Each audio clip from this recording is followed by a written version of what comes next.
One ordinary morning, a 6-year-old girl named Lily Whitfield left for school, a short 2-block walk she'd done countless times. But that day, she never made it. 8 years later, electricians working under an old house discovered items that would reveal a devastating truth about what had happened to Lily. Nora Whitfield, Lily's mother, sat at her kitchen table, surrounded by overdue bills. 8 years had passed since Lily's disappearance, and the strain of paying for private investigators' age progressions and maintaining websites still weighed heavily. Then her phone rang. It was Detective Martinez from the County Sheriff's Department. "Mrs. Whitfield, we need to talk about your daughter's case," he said. Her heart skipped a beat. "Have you found something?" she asked. He told her that electricians had discovered items matching Lily's clothing and belongings in a crawl space of a property on Willow Creek Road, 15 miles outside of town. Nora's hand trembled as she listened. The search had never extended that far. "I'm coming," she said, hanging up. The drive to Willow Creek Road felt endless. The familiar landmarks blurred as she passed through suburban streets, farmland, and dense woodlands. When she arrived, she saw the police vehicles and crime scene tape surrounding an old, rundown house. Detective Martinez greeted her and led her to the back of the property where evidence flags marked the area. There, he showed her a small opening beneath the house. "This is the crawl space," he explained. Inside, powerful lights illuminated the scene, a filthy red mattress, child-sized, with a chain attached to a support post. Nearby, a Hello Kitty poster hung on the wall. Scattered around the mattress were Lily's clothes, the denim overalls, and striped shirt Nora had sewn herself. The pink backpack, still recognizable under grime, lay in the corner. Nora's heart shattered as she realized her daughter had been here. "Oh God," she whispered, sinking to the ground. Martinez continued, showing her 2 ceramic plates, a plastic water bottle, and other evidence. "We found DNA, hair samples, fingerprints. The lab is running tests." Nora's voice cracked. "How long?" she asked.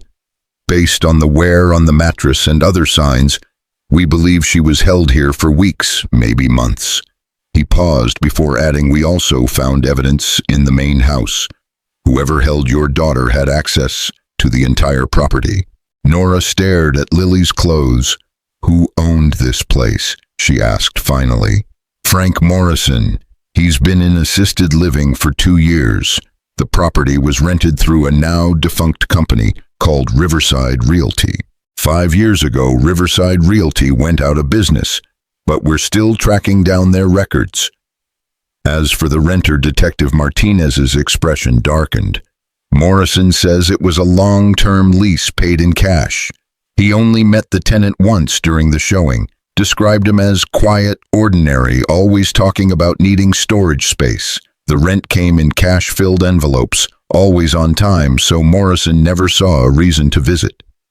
Outside the crawl space, Nora noticed a faded sign barely visible beneath Virginia Creeper. "Riverside Realty for lease." The phone number was too worn to read.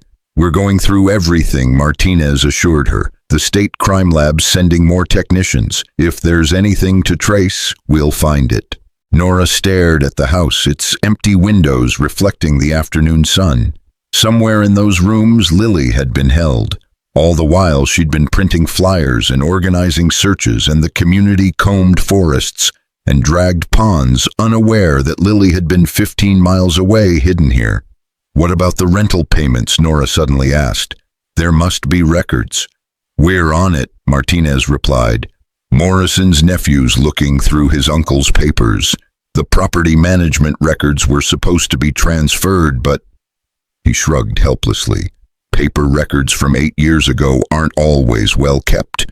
As they walked back to their vehicles, Nora took in every detail of the property. The rusted mailbox, the gravel driveway, the birch trees that would have bloomed white in spring. Lily must have seen them through whatever windows weren't boarded up. Had she watched the trees change with the seasons? Had she counted the leaves to pass the time? "What happens now?" Nora asked. "We process the property, track down every lead from the rental records." Martinez said, his eyes steady. "We don't stop until we find who did this." Leaving the crime scene, Nora instinctively turned onto Maple Street. The old neighborhood looked both familiar and different: trees, taller houses, repainted driveways, repaved. Where her small rental house had once stood, a modern duplex now crowded the lot. She parked and sat for a moment, gripping the steering wheel. How many times had she driven this route in those first desperate weeks? 50, 100. Now, knowing Lily had been held captive while everyone searched the street felt like a mockery. Nora stepped out and began walking the route Lily would have taken just 2 blocks. She passed the Hendersons' house where Max, the golden retriever, used to bark hello. The fence was gone, replaced by a hedge. The big maple tree where Lily used to collect helicopter seeds had been cut down, leaving only a patch of lawn. At the intersection of Maple and 3rd, she stopped. The crossing guard post was still there, its stop sign now automated with LED lights.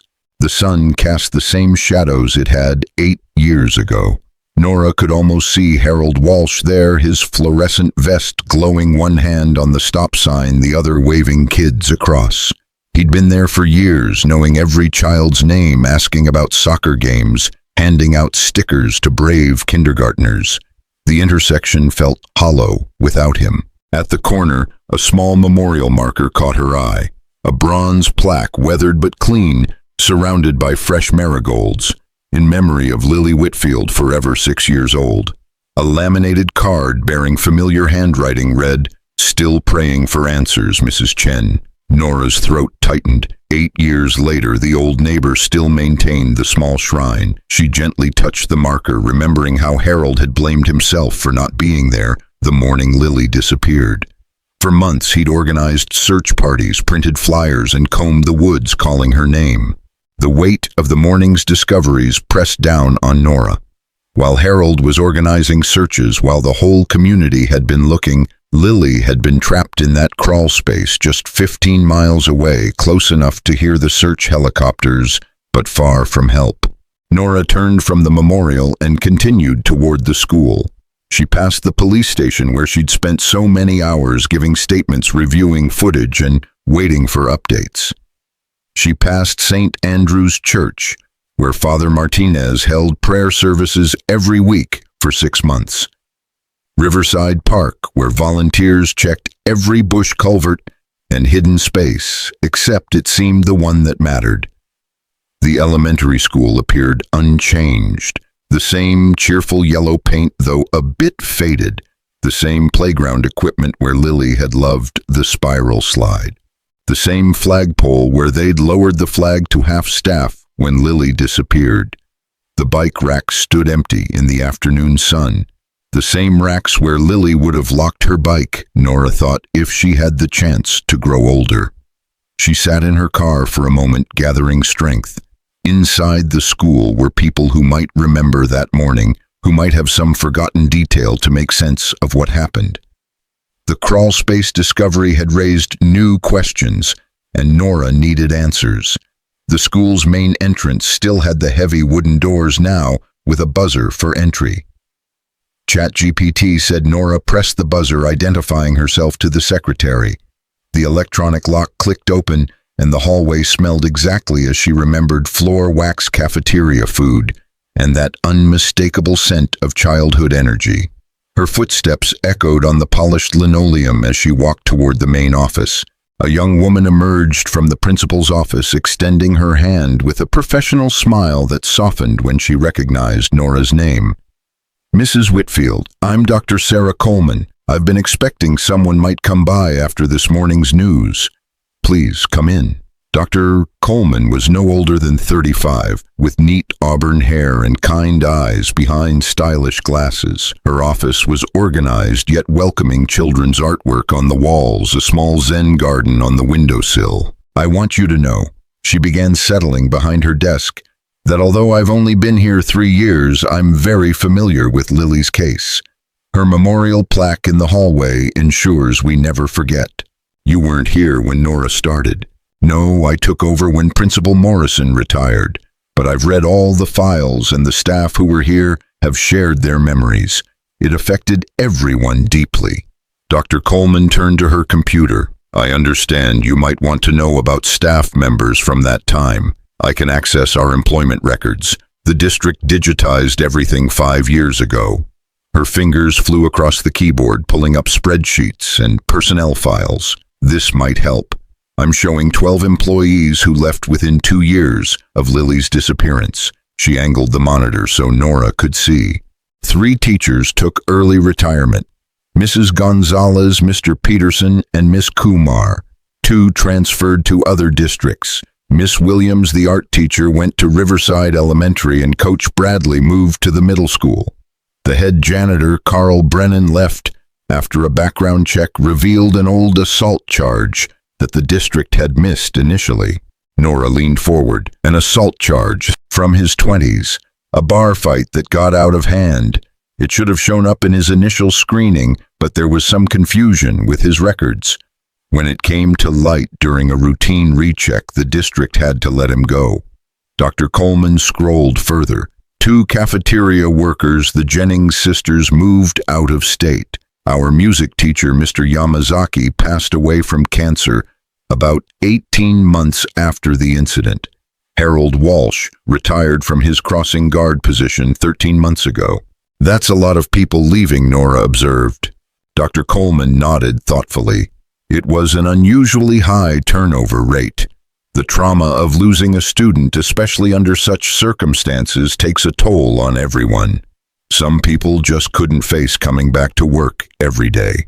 A knock interrupted them and an older woman appeared, gray-haired, wearing a cardigan, despite the warm weather, with reading glasses on a beaded chain. Dr. Coleman. I heard. The woman froze. Oh my goodness, Nora. Mrs. Fitzgerald, Nora said, recognizing the longtime secretary. Please join us, Dr. Coleman said. Mrs. Fitzgerald has been here 22 years. She knew Lily well. Eleanor Fitzgerald entered, her eyes misting. Oh, honey, I heard about what they found this morning. I'm so sorry. She settled into a chair, clutching a tissue. That sweet little girl, she always said good morning to me when her class walked past the office. Such beautiful manners. Mrs. Fitzgerald, we were just discussing staff members who left after Lily's disappearance, Dr. Coleman explained. Eleanor's expression hardened slightly. The police interviewed everyone extensively back then. They were particularly interested in Carl Brennan once that assault charge came to light. Spent hours with him. What happened with that? Nora asked. Nothing. Carl had an airtight alibi. He was at a mandated counseling session that morning as part of his probation from that old charge. He signed in and was on camera at the counseling center the entire time Lily would have been walking to school. The detective said there was no way he could have been involved. Eleanor dabbed at her eyes. You know who really took it hard, Harold Walsh. That man blamed himself something terrible. He organized search parties every weekend for months, printed thousands of flyers with his own retirement money when the official search scaled back. I remember finding him crying by the crossing post one afternoon, saying he'd failed that little girl. Nora's phone buzzed. Detective Martinez's name flashed on the screen. Excuse me, I need to take this, Nora said. Mrs. Whitfield Martinez's voice was urgent. We've made some progress on the rental payments. They were sent to a P.O. box at the downtown postal center. Always postal money orders purchased with cash. Virtually untraceable, unfortunately. When did they stop? Nora asked, aware that Dr. Coleman and Mrs. Fitzgerald were politely pretending not to listen. That's the interesting part. The payments were made quarterly, never late, until exactly 1 year ago. Then nothing. No forwarding address, no contact information, just stopped. Nora's eyes drifted back to the computer screen, to the list of staff departures. Harold Walsh retired 13 months ago. Several others left around the same time. Coincidence? Surely. But her mind was grasping at patterns. Thank you, Detective. Keep me updated. She ended the call and looked at the expectant faces. They're tracing the rental payments. Dead end so far. Dr. Coleman leaned forward. Mrs. Whitfield, I'd be happy to reach out to some of our retired teachers if you think it would help. Sometimes people remember things years later that didn't seem significant at the time. "That's kind of you," Nora said, suddenly exhausted. "Let me process everything first. This has been a lot to take in." Eleanor reached over and squeezed her hand. "We're here if you need anything." The whole school community never stopped caring about Lily. Nora thanked them and made her way back through the hallways. She paused at the memorial plaque near the entrance, a simple bronze square with Lily's school photo and the dates marking too short a life. Fresh flowers sat in a small vase beneath it, and someone had left a teddy bear. Outside, the afternoon shadows stretched long across the parking lot. 8 years had scattered everyone who might have seen something that morning, dispersed them like seeds on the wind. The janitor with his confirmed alibi, the retired teachers in their new lives, Harold Walsh no longer at his post. All these people who had once been part of Lily's daily world had now moved on, while Lily herself had been trapped in that horrible crawl space. Frustration bubbled in Nora's chest as she walked to her car. Every lead seemed to end in a wall, every trail grown cold with time, but something nagged at her, the timing of those rental payments stopping the cluster of retirements. Probably nothing, she told herself, just her desperate mind grasping at straws. The fuel gauge needle hovered just above empty as Nora drove through town, still processing the horrors of the crawl space and the frustrating dead ends at the school. She'd been running on adrenaline since Detective Martinez's call that morning, but now exhaustion hit her like a wave. Her hands trembled on the steering wheel, and she knew she needed to stop before she became dangerous on the road. The Chevron station on the edge of town appeared like a familiar beacon. How many times had she pulled in here during those desperate weeks 8 years ago? Dev Patel, the owner, had been one of the first to put up her missing person flyers, taping them to every pump and window. His employees had joined search parties on their days off, walking through fields and forests in the summer heat. This place had been a refueling stop in more ways than one. She pulled up to pump 3 and went through the motions of inserting her credit card, but the machine beeped angrily. "See cashier," the screen demanded. Of course, nothing could be simple today. Leaving the nozzle in her tank, she trudged toward the store entrance. The familiar bell chimed overhead as she pushed open the glass door. The same faded linoleum, the same humming refrigerator cases, the same rack of air fresheners by the register. Even the smell was unchanged, a mixture of coffee, industrial cleaner, and gasoline fumes. 2 customers stood in line ahead of her, and she mindlessly studied the candy display while waiting. The man at the counter was purchasing an odd assortment: a pint of strawberry ice cream, a small propane canister, and a pack of D batteries. His voice, when he thanked the cashier, sent a jolt of recognition through her, that gentle cadence, the slight whistle on his SS, the sounds of ill-fitting dentures. Harold Walsh. He'd aged since she'd last seen him. His shoulders curved inward more pronouncedly, and his thick white hair had thinned to wisps, combed carefully over his scalp. The fluorescent lights cast deep shadows under his eyes, and his crossing guard's confident posture had given way to the cautious movements of the elderly. As he turned from the counter, receipt in hand, his pale blue eyes met hers. They widened with recognition, and his weathered face creased into that familiar, sad smile she had seen so often during the searches. "Nora," he said softly, shifting his purchases to one arm, "I heard about what they found this morning. I'm so sorry." The genuine pain in his voice made her throat constrict. Here was someone who had truly cared, who had walked miles searching for Lily, who had wept at the memorial services. "Harold," she managed her voice tight, "I heard you retired. How are you doing?" He glanced toward the parking lot, where she now noticed an old Winnebago parked at the far pump. The RV had seen better days. Rust spotted its cream-colored sides, and duct tape patched one window. "Getting by. Been doing some traveling with my niece." He paused, adjusting his grip on the ice cream. "Well, adopted niece, really. Her parents passed when she was young, so I took her in. Seemed the Christian thing to do." Through the open door of the camper, Nora saw movement. A girl, maybe 14, sat at the small dinette table, visible through the side window.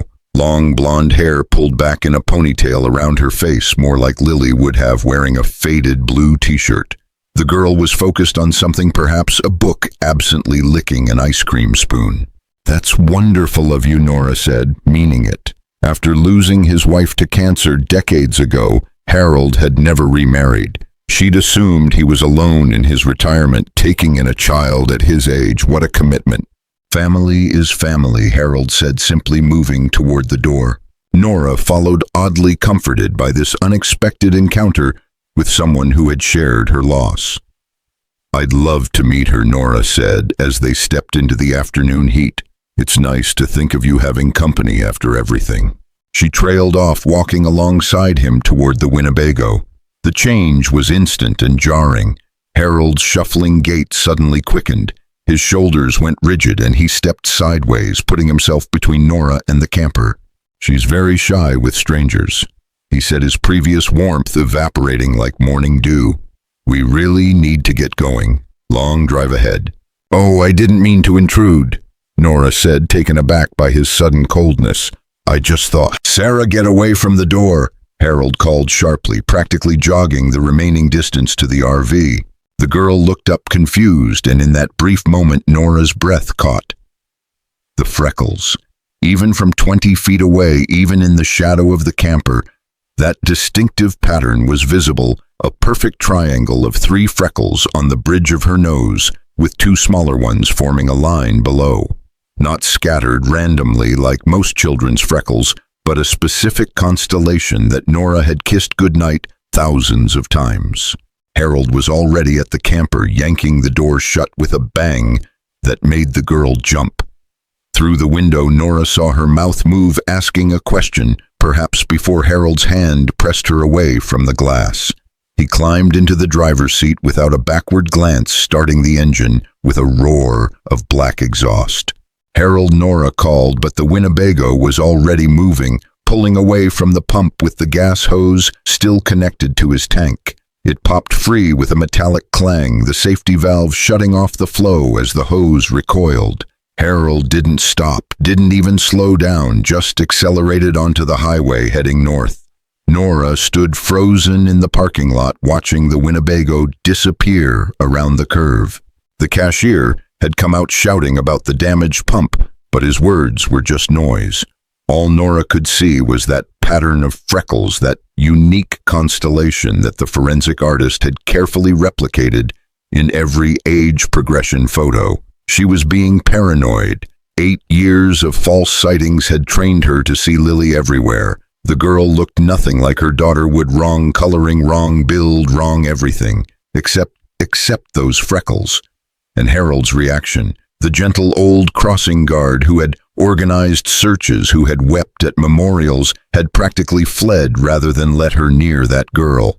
His transformation from sympathetic friend to panicked stranger left her deeply unsettled, a cold weight settling in her stomach that had nothing to do with the day's earlier revelations. The kitchen felt too quiet as Nora stood at the stove watching water refuse to boil.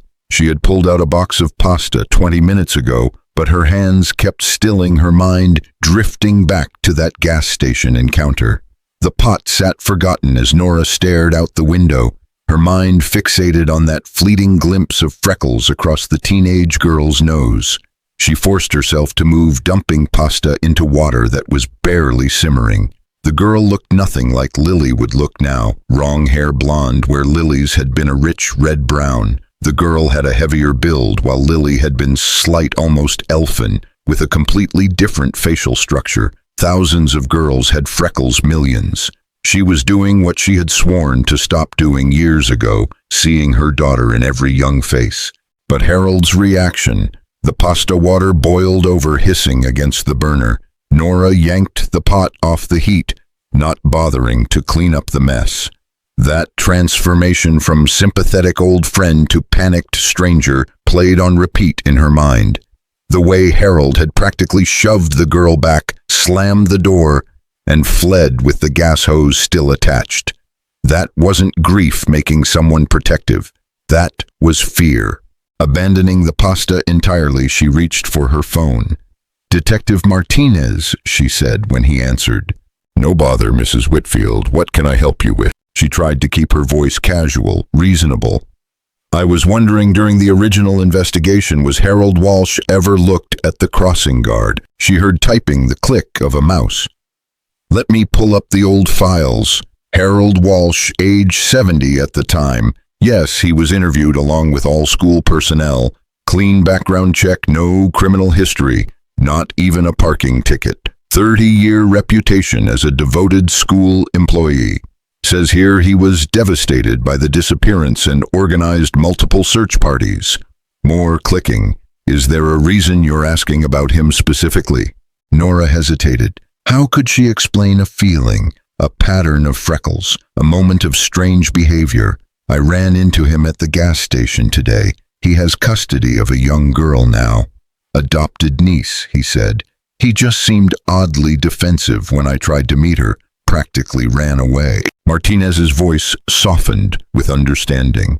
"Mrs. Whitfield, I know today's been incredibly difficult. Finding that crawl space, reliving everything. It's natural that you're seeing things through a different lens. Grief and trauma affect everyone differently. Many people involved in Lily's case became extremely protective of children afterward. It's a common response." "You're right," Nora said, feeling foolish. "I'm sorry. It's been a long day, nothing to apologize for. We're following every lead from the rental house. If anything concrete comes up, you'll be my first call." After hanging up, Nora found herself typing Harold's name into the search bar. The results were sparse. No Facebook profile, no LinkedIn, no social media presence at all. Just scattered mentions in archived school newsletters. Crossing guard Harold Walsh celebrates 25 years of service. Walsh receives Community Safety Award. Photos showed a younger man with thick white hair and kind eyes, always surrounded by children. She almost closed the browser, but a newer result caught her eye. An article from the Pine Creek Gazette dated 13 months ago. She clicked through to find a fluff piece about the park's anniversary featuring profiles of various residents. There, halfway down the page, was a photograph of Harold, standing beside his Winnebago, the same battered vehicle she had seen that afternoon. Harold Walsh, our newest permanent resident, says he chose Pine Creek for its peace and quiet. After retiring from his position as a school crossing guard, "It's the perfect place to enjoy my golden years with my adopted niece," Walsh told the Gazette. The article included the park's address, which Nora found herself copying into a notebook, her hand moving almost without conscious thought. She climbed the stairs to Lily's room, preserved exactly as it had been 8 years ago, down to the homework on the desk and the stuffed animals on the bed. From the closet shelf, she pulled down a banker's box filled with photos and documents. Her hands knew exactly what they were looking for. The photo was one of her favorites, Lily at the beach, the summer before she disappeared, her face turned up to the camera with a gap-toothed grin. The sun highlighted every freckle in perfect detail. There they were, 3 freckles forming an equilateral triangle on the bridge of her nose, about a centimeter apart. Below that, 2 smaller ones in a vertical line. The forensic artist had called it highly distinctive when creating the age progression images. Nora pulled out those progression photos, Lily, at 8, 10, 12, and 14. The computer-generated images showed how her face might have lengthened, how her features might have matured, but always that freckle pattern remained constant. A constellation as unique as a fingerprint. She set the 14-year-old progression next to the beach photo. If she imagined the hair blonde instead of auburn, added some weight to the cheeks, it was impossible to deny the resemblance. Harold Walsh had been a fixture at that crossing for decades. He had helped hundreds of children safely to school. He had wept at Lily's memorial, spent his retirement savings on search flyers. The girl was his adopted niece, just as he'd said. The freckles were coincidence, nothing more. But as Nora closed the photo box, her eyes drifted to the notebook where she had written the Pine Creek RV Park address. Just to put her mind at ease, she told herself. Just to prove she was being paranoid. She'd drive by tomorrow, see the girl clearly in daylight, confirmed she looked nothing like Lily, and put this delusion to rest. The pasta pot still sat on the stove, the contents congealed into an inedible mass. Nora dumped it in the trash and went to bed hungry, the Pine Creek address burning in her mind like a brand.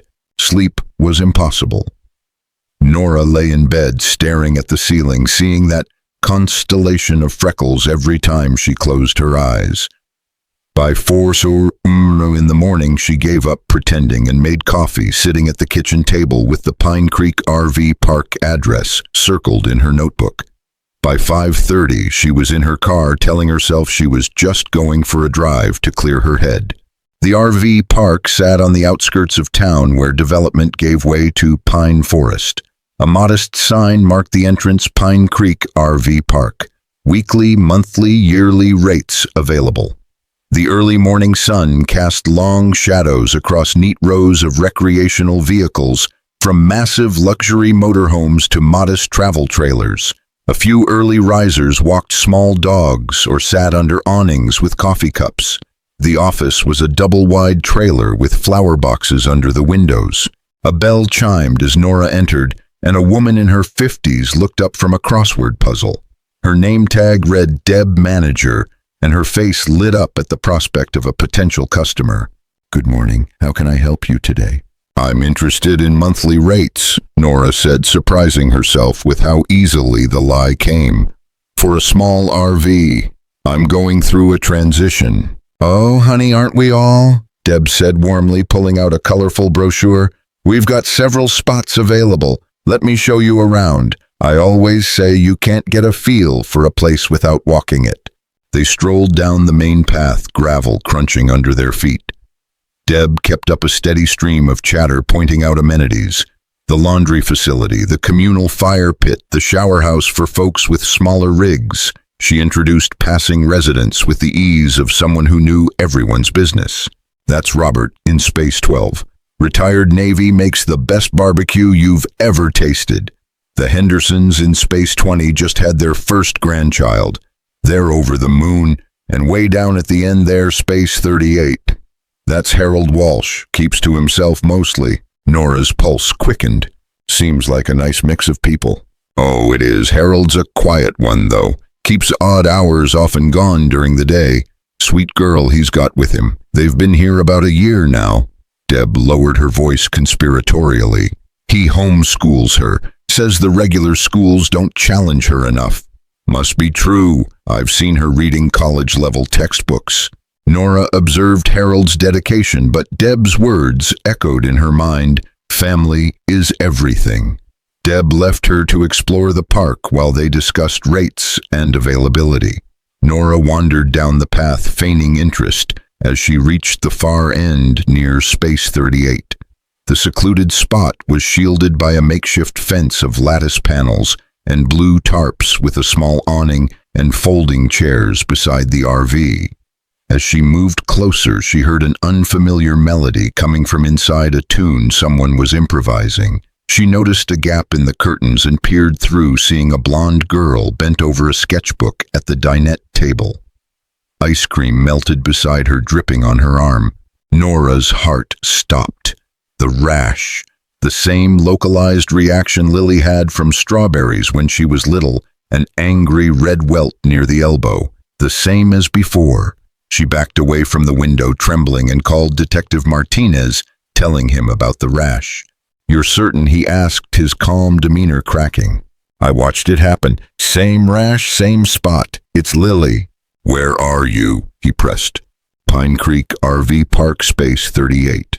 Stay in place. We're coming." Nora parked near the office, eyes glued to the entrance, praying Harold wouldn't leave. Sirens wailed as police units arrived. Detective Martinez approached her car, his urgency palpable. He ordered her to stay put as officers moved toward Space 38. Deb emerged, asking what was going on, and Martinez showed her Harold's photo, confirming he'd left 20 minutes ago. Deb mentioned Harold's favorite spot near Cedar Creek, a remote camping area. "Where exactly?" Martinez asked urgently. "Forest Service Road 47, Deb replied. "It's a secluded spot, no cell service." Martinez quickly ordered roadblocks and backup to head up the mountain. Nora, desperate, backed her car out and followed the police convoy. They sped along winding mountain roads, the forest closing in. After 12 miles, they reached a clearing where Harold's Winnebago sat. Police surrounded the area, weapons drawn. Nora stayed behind the line, her heart pounding. "Harold, we know you have Lily." "Let her go," Martinez called with a bullhorn. The door of the Winnebago creaked open, revealing Harold, haggard and wild-eyed, holding a rifle with his left arm wrapped around the girl. Nora gasped. The girl, Lily, her freckles unmistakable, was crying. "Grandpa, what's happening?" Lily asked, confused and terrified. Harold screamed, "I saved her. I gave her everything." "Put the weapon down," Harold, Martinez pleaded.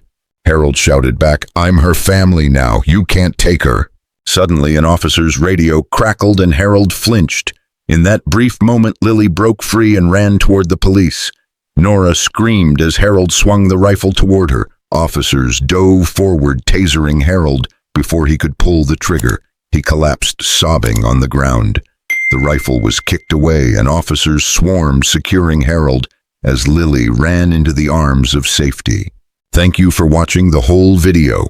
Please give me a like and subscribe so I can make more good videos.